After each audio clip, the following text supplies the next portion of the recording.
So this is how to maintain like multiple species in one setup.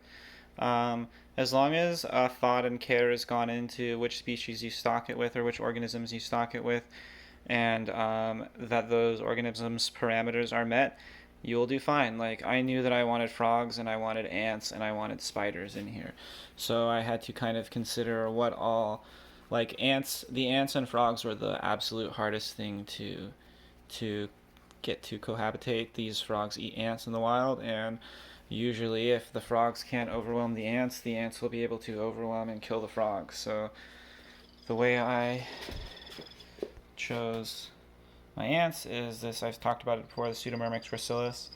They're one of the very few species of ants. They are solitary hunters, so they don't hunt in like a swarm. They don't call for backup. They don't go for large prey items. They're visual hunters. So all these things allowed me to keep them with the dart frogs, and they're quite large, so the dart frogs won't eat them. You can't see them in here. They live in the like covered part, and then this tube is shoved quite a bit into here. So that's how I keep those together. The rosy wolf snail, she just eats snails, and it's super low maintenance. They live for like a year or two. I put pond snails in this part or garden snails in this part, and she wolfs them down. The pitcher plants all like wet conditions, and so do the frogs, and so do the um, plants on the ground there, the S. repens and the moss and stuff. The harvestmen, these guys, there's one there. There's one. You can't really see. It's his legs right there.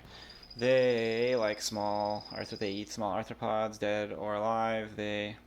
Oh, there's the wolf snail. Damn, everyone's out and about. That's pretty sweet. Wish the ants were out. But so yeah, everything in here is kind of like suitable to live together. So everything lives together in here just fine.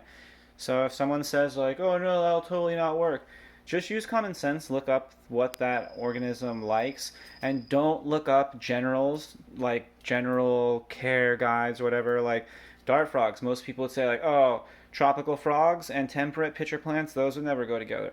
Well, this species of frogs is not really a tropical species as much as they live in the lowlands of the Andes Mountains.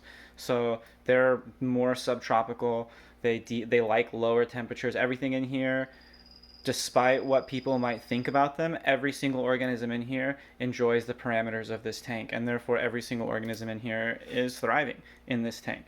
And so yeah, just keep that in mind when you're stocking different animals.